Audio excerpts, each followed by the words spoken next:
नमस्कार दोस्तों, मैं आपका दोस्त रवि मोहन आपका कहानी और किरदार के इस नए अंक में स्वागत करता हूं। आज मैं आपको सुनाने जा रहा हूं कहानी भगत की गत, जिसे लिखा है हरिशंकर परसाई जी ने।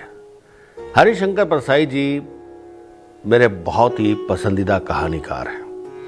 वो अपनी कहानियों में अपनी बात को बहुत अच्छे से रखते हैं और उसे समसामयिक यानी कि कंटेम्प्रेरी बना देते हैं। तो आइए मैं शुरू करता हूं कहानी भगत की गत।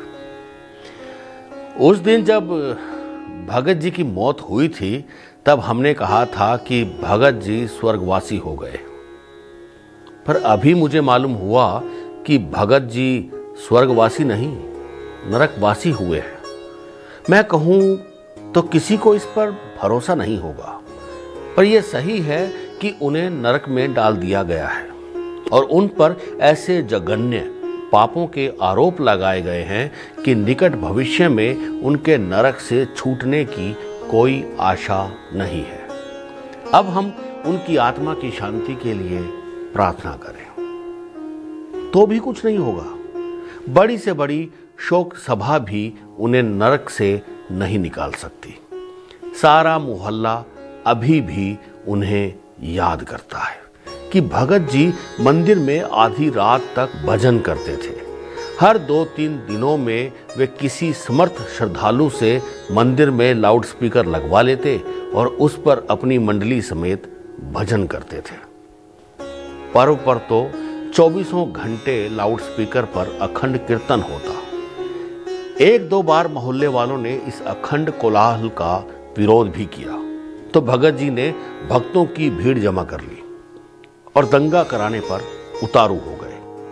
वे भगवान के लाउडस्पीकर पर प्राण देने और प्राण लेने पर तुल गए थे। ऐसे ईश्वर भक्त जिन्होंने अरबों बार भगवान का नाम लिया नरक में भेजे गए, और अजामिल जिसने एक बार भूल से भगवान का नाम ले लिया था अभी भी स्वर्ग के मजे लूट रहा है।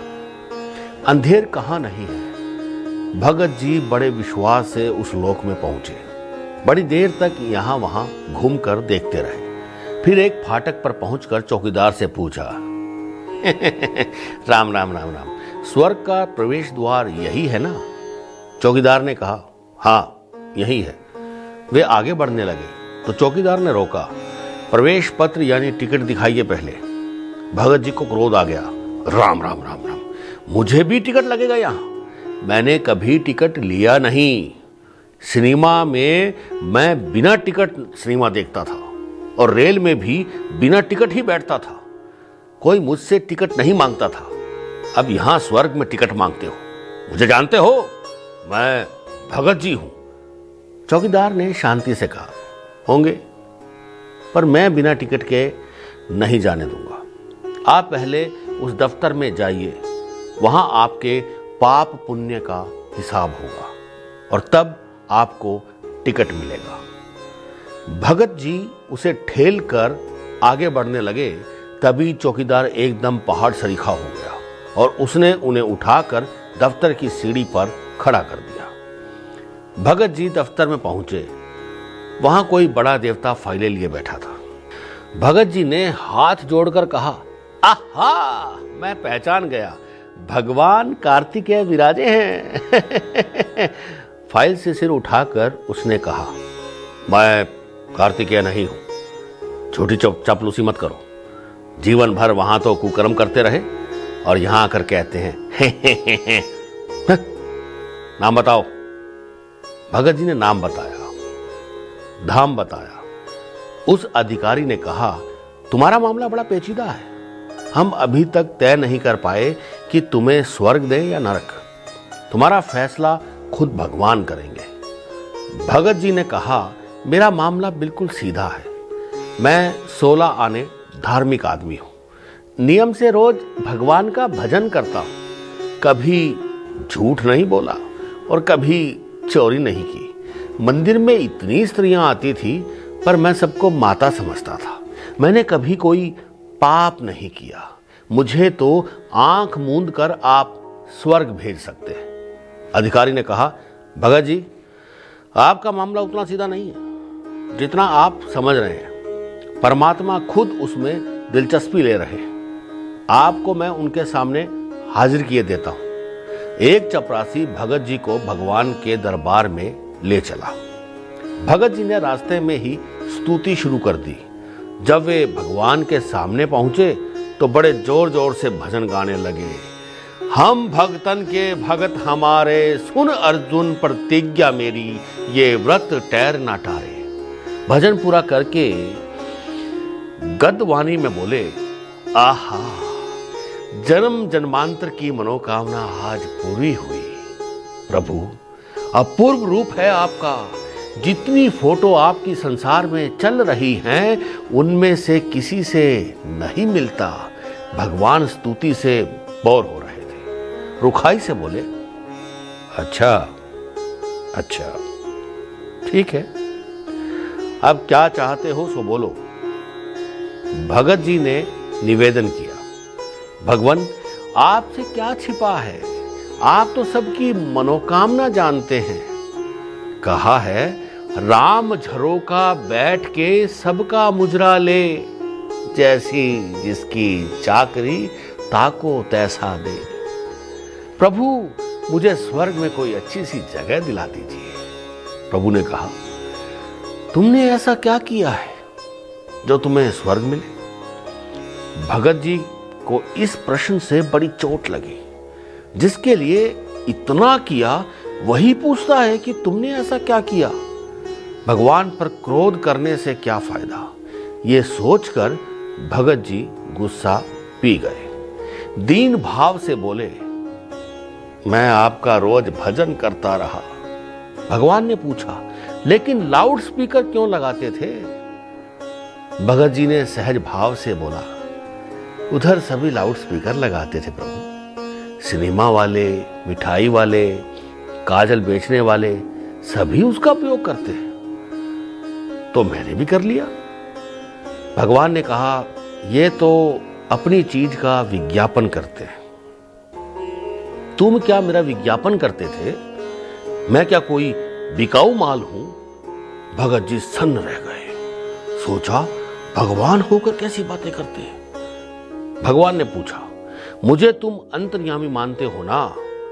भगत जी बोले, जी हां। भगवान ने कहा, फिर अंतर्यामी को सुनाने के लिए लाउड स्पीकर क्यों लगाते थे? मैं क्या बहरा हूं? यहां सब देवता मेरी हंसी उड़ाते हैं। मेरी पत्नी तक मजाक करती है कि यह भगत तुम्हें बहरा समझता है। भगत जी इस बात का जवाब नहीं दे सके। भगवान को और गुस्सा आया। वे कहने लगे, तुमने कई साल तक सारे मोहल्ले के लोगों को तंग किया है। तुम्हारे कोलाहल के मारे वे ना काम कर सकते थे, ना चैन से बैठ सकते थे और ना ही चैन से सो सकते थे। उनमें से आधे तो मुझसे घृणा करने लगे। सोचते हैं, अगर भगवान ना होता तो यह भगत इतना हल्ला ना मचाता। तुमने मुझे कितना बदनाम किया है। भगत ने सांस बटोरकर कहा, भगवान, आपका नाम लोगों के कानों में जाता था। यह तो उन सब के लिए अच्छा ही था। उन्हें अनायास पुण्य मिल जाता था। भगवान को भगत की मूर्खता पर तरस आया। बोले, पता नहीं ये परंपरा कैसे चली कि भगत का मूर्ख होना जरूरी है। और किसने तुमसे कहा कि मैं चापलूसी पसंद करता हूं? तुम क्या ये समझते हो कि तुम मेरी स्तुति करोगे तो मैं किसी बेवकूफ अफसर की तरह खुश हो जाऊंगा? मैं इतना बेवकूफ नहीं हूं भगत जी कि तुम जैसे मूर्ख मुझे चला सके। मैं चापलूसी से खुश नहीं होता, मैं कर्म देखता हूं। भगत जी ने कहा, भगवान, मैंने कभी कोई कुकर्म नहीं किया। भगवान हंसे और कहने लगे, भगत, तुमने आदमियों की हत्या की है। उधर की अदालत से बच गए, पर यहां नहीं बच सकते। भगत जी का धीरज अब छूट गया। वे अपने भगवान की नियत के बारे में शंकालु हो उठे। सोचने लगे, ये भगवान होकर झूठ बोलता है। जरा तैश में आकर कहा, आपको झूठ बोलना शोभा नहीं देता। मैंने किसी आदमी की जान नहीं ली, अभी तक मैं सहता गया, पर इस झूठे आरोप को मैं सहन नहीं कर सकता। आप सिद्ध करिए कि मैंने हत्या की है। भगवान ने कहा, मैं फिर कहता हूं कि तुम हत्यारे हो, अभी प्रमाण देता हूं। भगवान ने एक अधेड़ उम्र के आदमी को बुलाया। भगत से पूछा, इसे पहचानते हो? हाँ, ये मेरे मोहल्ले का रामनाथ मास्टर है, पिछले साल बीमारी से मरा था। भगत ने विश्वास से कहा। भगवान बोले, बीमारी से नहीं, ये तुम्हारे भजन से मरा है, तुम्हारे लाउडस्पीकर से मरा है। रमानाथ, तुम्हारी मृत्यु कैसे हुई? रमानाथ ने कहा, प्रभु, मैं बीमार था। डॉक्टर ने कहा कि तुम्हें पूरी तरह नींद और आराम मिलना चाहिए, पर भगत जी के लाउडस्पीकर पर अखंड कीर्तन के मारे ना मैं सो सका ना आराम कर सका। दूसरे दिन मेरी हालत बिगड़ गई और चौथे दिन मैं मर गया। भगत सुनकर घबरा उठे। तभी एक 20-21 साल का लड़का बुलाया गया। उससे पूछा, सुरेंद्र, तुम कैसे मरे? मैंने आत्महत्या कर ली थी। उसने जवाब दिया। आत्महत्या क्यों कर ली थी? भगवान ने पूछा। सुरेंद्रनाथ ने कहा, मैं परीक्षा में फेल हो गया था। परीक्षा में फेल क्यों हो गए थे? भगत जी के लाउडस्पीकर के कारण मैं पढ़ नहीं सका। मेरा घर मंदिर के पास ही है ना। भगत जी को याद आया कि इस लड़के ने उनसे प्रार्थना की थी कि कम से कम परीक्षा के दिनों में लाउडस्पीकर मत लगाइए। भगवान ने कठोरता से कहा, तुम्हारे पापों को देखते हुए मैं तुम्हें नरक में डाल देने का आदेश देता हूं। भगत जी ने भागने की कोशिश की, पर नरक के डरावने दूतों ने उन्हें पकड़ लिया। अपने भगत जी, जिन्हें हम धर्मात्मा समझते थे, मरने के बाद नरक भोग रहे हैं। तो दोस्तों, ये थी हरिशंकर परसाई जी द्वारा लिखित कहानी भगत की गत। मैं अपनी पूरी टीम की तरफ से हरिशंकर परसाई जी का धन्यवाद करता हूं। मुझे आशा है कि आपको ये कहानी ज़रूर पसंद आई होगी। आपसे मेरा एक ये निवेदन भी है कि आप हमारे चैनल रासकला मंच को सब्सक्राइब ज़रूर करें और अपने सुझाव को कमेंट बॉक्स में ज़रूर लिखें। तो दोस्तों, मिलते हैं कहानी और किरदार के अगले अंक में एक नई कहानी के साथ। तब तक के लिए धन्यवाद।